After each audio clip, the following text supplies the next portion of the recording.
I want to start this mod off with a little backstory from DartCon 2016. So for quite a while now, I've been a huge fan of the Fearless Fire.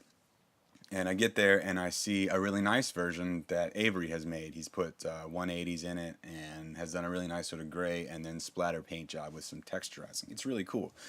And then later on in the afternoon, I find out that Nam has won that in one of the many raffles that happened that day. And so I'm talking to Nam about it and talking to Gears about it, and I've been trying to convince Gears to get a Fearless Fire for quite some time. And so I find out that Nam would be happy to trade, and what he really wants is a Dr. Sneaka's cage. And I know that I've got one, I know that Kyle's got one. So I talked to Kyle, talk to Nam, they talk to each other, they work the deal out that Kyle is going to give Nam his Dr. Sneaka's cage, which is new, sitting uninstalled in his desk, and then I am going to give Kyle my Dr. Sneaka's cage, and then Kyle and I are going to work out the deal and a fair trade for that later.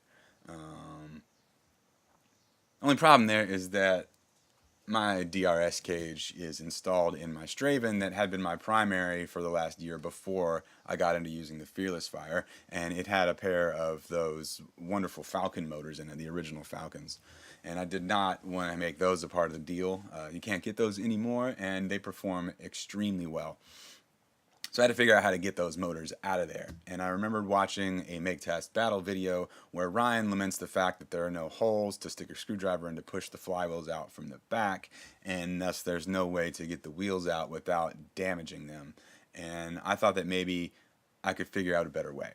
So without any more of this backstory that I'm sure is really boring to you guys, here's the video of how I did that.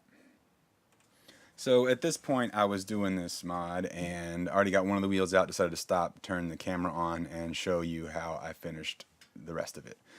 So what you're going to need is a little bit of gaff tape. You could use duct tape, but you're going to need several layers. So gaff tape is like a cloth tape that you use in live music settings, and it's fairly soft and won't leave residue on when you take it off. So you're going to put the tape onto the little nub on the flywheels to make sure that it's real secure.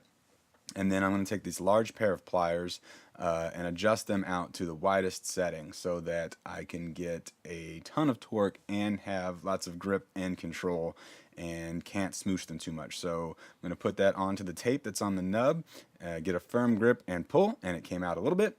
And then do it again, grab on, remember only the tape, and firm grip and pull, and out comes that flywheel.